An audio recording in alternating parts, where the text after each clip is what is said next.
भानगढ़ भानगढ़ राजस्थान के अलवर जिले में स्थित है। इसे भारत के सबसे भूतिया स्थानों में से एक माना जाता है। इसे 7वीं शताब्दी में राजा माधो सिंह ने बनवाया। कहते हैं कि भानगढ़ की राजकुमारी रत्नावती बेहद सुंदर थी, जिनकी सुंदरता की चर्चा दूर दूर तक फैली थी। उसी इलाके में सिंधु सेवड़ा नाम का एक तांत्रिक रहता था, जो काले जादू में निपुण था। उसने राजकुमारी को पाने के लिए काला जादू करने की योजना बनाई, लेकिन तांत्रिक ने राजकुमारी के लिए एक इत्र की शीशी पर जादू कर दिया, ताकि जब राजकुमारी इसे इस्तेमाल करे तो वह तांत्रिक के वश में हो जाए। लेकिन राजकुमारी ने तांत्रिक की चालाकी को भांप लिया और उसने वह शीशी एक बड़े पत्थर पर फेंक दी। तांत्रिक का जादू उल्टा पड़ गया और वह पत्थर उसकी तरफ लुढ़कने लगा। पत्थर के नीचे दबकर तांत्रिक मर गया, लेकिन मरने से पहले उसने भानगढ़ और वहां रहने वाले सभी लोगों को श्राप दे दिया कि वहां जल्द ही विनाश होगा और वहां रहने वाले सभी लोग बिना आत्मा के भटकते रहेंगे। कहते हैं कि तांत्रिक के श्राप के बाद यहाँ के सभी निवासी मारे गए और यहाँ पे मुगलों का हमला हुआ। तब से इस किले को भूतिया कहा जाने लगा और शाम के समय या रात के समय लोगों का इसके अंदर जाना प्रवेश वर्जित कर दिया गया। कई लोगों का कहना है कि उन्होंने यहाँ पे कुछ अजीबोगरीब चीजें तथा अजीबोगरीब आवाजें चीखें सुनी हैं, और कई लोग ये भी दावा करते हैं कि इन्होंने यहाँ पे आत्माएं देखी हैं।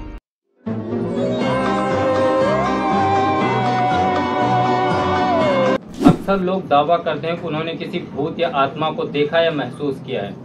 ये भूत मृत व्यक्तियों की आत्माएं मानी जाती हैं, जो किसी कारणवश इस दुनिया को छोड़कर नहीं जा पाई हैं। कुछ लोग ऐसी अजीब आवाजें सुनते हैं जिनका कोई स्रोत नजर नहीं आता है, जैसे कि दरवाजे बंद होने की आवाज, पैरों की आहट या कुछ गिरने की आवाज।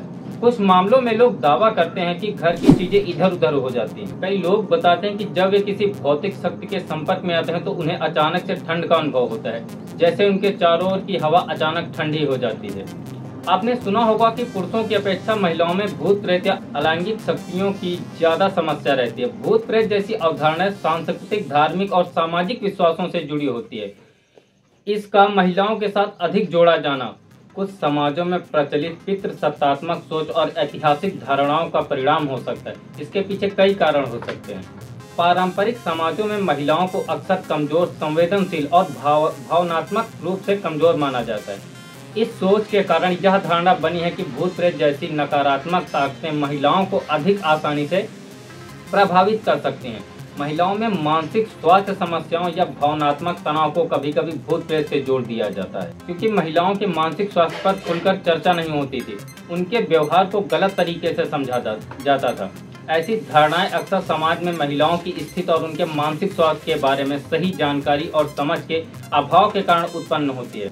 भूत प्रेत लोक कथा संस्कृति के अलौकिक प्राणी होते हैं, जो किसी मृतक की आत्मा से बनते हैं। ऐसा माना जाता है कि जिस किसी की मृत्यु से पहले कोई इच्छा पूर्ण नहीं होती है, उसे पुनर्जन्म नहीं मिलता है। वो स्वर्ग या नरक में नहीं जा पाते हैं, वे भूत बन जाते हैं। इसका कारण हिंसक मृत्यु हो सकती है, या मृतक के जीवन में अनिश्चित मामले हो सकते हैं, या उनकी अंत्येष्टि उचित संस्कार से नहीं की गई होती है। भूत प्रेत में विश्वास पीढ़ियों से भारत के लोगों के दिमाग में गहराई से जुड़ा हुआ है, और यह आधुनिक तकनीक और वैज्ञानिक विकास के युग में भी अभी भी बना हुआ है।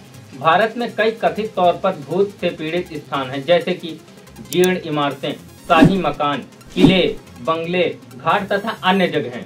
भूत प्रेत के अपसारण की प्रथा से संबंधित धारणा मुख्य रूप से दक्षिण के प्राचीन द्रविड़ों से जुड़ी हुई है। अथर्ववेद में जादू टोने तथा औषधि से संबंधित रहस्य हैं। इस ग्रंथ में वर्णित अनेक अनुष्ठान भूतों और दुष्ट आत्माओं को भगाने से संबंधित है। ये धारणाएं खास तौर पर पश्चिम बंगाल, उड़ीसा तथा केरल जैसे दक्षिण राज्यों में मजबूत और प्रचलित हैं। ईसाई धर्म में भूत प्रेत के अपसारण की क्रिया यीशु के शक्ति का प्रयोग करने के लिए किया जाता है। उनकी धारणा में यह तथ्य निहित है कि यीशु अपने अनुयायियों को दुष्ट आत्माओं को दूर भगाने का आदेश दिया। यीशु ने मसीहा होने के प्रतीक के रूप में अपनी इस क्षमता की ओर इशारा किया, और उन्होंने अपने अनुयायियों को भी ऐसा करने की शक्ति से संपन्न किया। यीशु पर यहूदी विश्वकोश का आलेख कहता है कि यीशु खास तौर पर बुरी आत्माओं को दूर करने के कार्य में समर्पित थे। और ऐसे ही इस्लाम धर्म में झाड़ फूक को रुख्या कहा जाता है। झाड़ फूक को कुछ इस तरह से किया जाता है जिसमें से इलाज करने वाला व्यक्ति लेटा रहता और एक शेख उसके माथे पर हाथ फेरता है और कुरान शरीफ में कुछ आयत को दोहराते हैं। इसके बाद बीमार व्यक्ति को जम पानी पिलाया जाता है, जिसे पवित्र जल भी कहते हैं। हम शरीर से कुछ आयत जैसे आयत अल कुर्सी पढ़ा जाता है, जो ईश्वर की महिमा की प्रशंसा करता है और ईश्वर से स्वस्थ होने की अनुकंपा करते हैं। कुछ मामलों में अजान भी पढ़ी जाती है।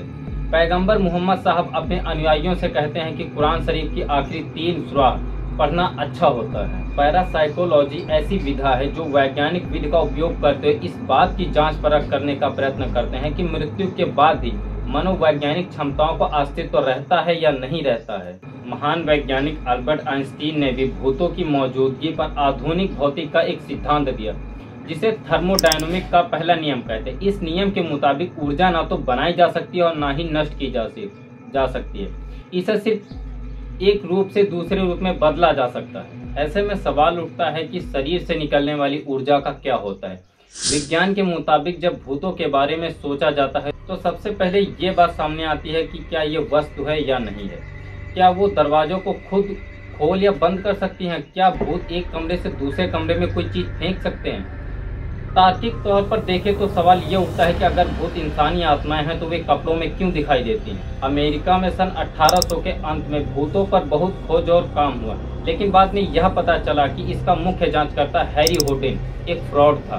भूतों और आत्माओं पर अध्ययन के लिए सन 1882 में सोसाइटी फॉर फिजिकल रिसर्च बनाई गई। इलेनॉर सिडविक नाम की महिला इस सोसाइटी के प्रेसिडेंट और इन्वेस्टिगेटर थी। इलेनॉर सिडविक को असली फीमेल घोस्ट बस्टर कहा जाता है। साल 2016 में समाजशास्त्री डेनिस और मिशेल वास्कुल ने भूतों पर एक किताब लिखी थी, जिसका नाम ghostly encounters the hunting of every life था। इस किताब में भूतों की नई कहानियां थी, जिनमें से लेखक के अनुभव सबसे ज्यादा था। इस किताब से यह बात सामने है कि बहुत से लोग इस बात को लेकर पुख्ता नहीं थे उन्होंने सच में भूत ही देखा या कुछ और था, क्योंकि जिस तरह की चीजें उन्होंने देखी वो परंपरागत भूतों की तस्वीरों से बिल्कुल भी नहीं मिलती। लेकिन भौतिकी के सदियों के अनुसंधान से यह पता चले कि ऐसा कुछ भी अस्तित्व में नहीं है। यही कारण है कि भौतिकवादियों का कहना है कि भूत अस्तित्व में नहीं हो सकते, और अभी तक इस बात का कोई भी प्रमाण नहीं कि किसी व्यक्ति का कोई भी अंग मृत्यु के बाद भी जीवित रह सकता है। अब तक कोई भी वैज्ञानिक या शोधकर्ता यह नहीं साबित कर पाया कि भूत प्रेत वास्तव में होते हैं। भूत प्रेत की अवधारणा प्राचीन समय से विभिन्न संस्कृतियों और धार्मिक मान्यताओं में पाई जाती है, लेकिन वैज्ञानिक दृष्टिकोण से इसे प्रमाणित नहीं किया जा सका। आधुनिक विज्ञान इस तरह की चीजों को भ्रम, मानसिक स्थिति या मनोवैज्ञानिक प्रभाव मानता है। कुछ वैज्ञानिक इस पर शोध करते हैं कि लोग भूत प्रेत जैसी चीजों का अनुभव क्यों करते हैं। इसे प्रमाणित करने के लिए किसी ठोस प्रमाण या प्रामाणिक अध्ययन का अभाव है। तनाव, अवसाद या मानसिक बीमारियों के कारण लोग ऐसी चीजें महसूस करने लगते हैं जो वास्तव में नहीं होती हैं, तथा कुछ स्थानों पर इलेक्ट्रोमैग्नेटिक फील्ड्स या आवाजों जैसी चीजें व्यक्ति के दिमाग को प्रभावित कर सकती हैं, जिससे उसे भ्रम हो सकता है। या कई बार ऐसा भी होता है कि बचपन में सुनी गई कहानियों और सांस्कृतिक धारणाओं का असर भी व्यक्ति की सोच पर होता है।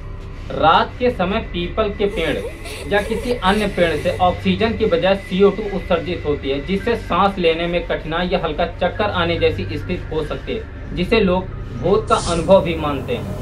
पीपल के पेड़ और भूत प्रेत से जुड़ी मान्यताएं पूरी तरह सांस्कृतिक और धार्मिक धारणाओं पर आधारित हैं और इनका कोई वैज्ञानिक प्रमाण नहीं है। भूत प्रेत या बीमारी से जुड़ा प्रश्न अक्सर ऐसे स्थान से उठता है जहाँ पारंपरिक मान्यता और वैज्ञानिक जानकारी का अभाव होता है। कई बार लोग मानसिक या शारीरिक बीमारी को भूत प्रेत या अलैंगिक शक्तियों से जोड़ देते हैं, जबकि असल में वे बीमारियां होती हैं जिनका इलाज संभव है। स्किज़ोफ्रेनिया में व्यक्ति को अजीब आवाजें सुनाई दे सकती हैं, जिसे वो भूत प्रेत की आवाजें मान लेते हैं। हिस्टीरिया में भी व्यक्ति अचानक से बेहोश हो सकता है और कोई अजीब हरकत कर सकता है। इससे आसपास के लोग मान लेते हैं कि वह भूत प्रेत के अभाव में ऐसा कर रहा है। डिप्रेशन के गंभीर मामलों में व्यक्ति खुद को अलग थलग महसूस करता है, जो भूतिया गतिविधियों के रूप में समझा जा सकता है। विज्ञान और आधुनिक चिकित्सा का मानना है कि मानसिक और शारीरिक समस्या भूत प्रेत से नहीं बल्कि स्वास्थ्य स्थितियों से जुड़ी होती हैं।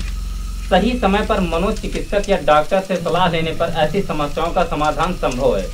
मानसिक स्वास्थ्य के लिए विशेषज्ञ से उपचार जैसी थेरेपी, दवाइयाँ और काउंसलिंग बेहद जरूरी है।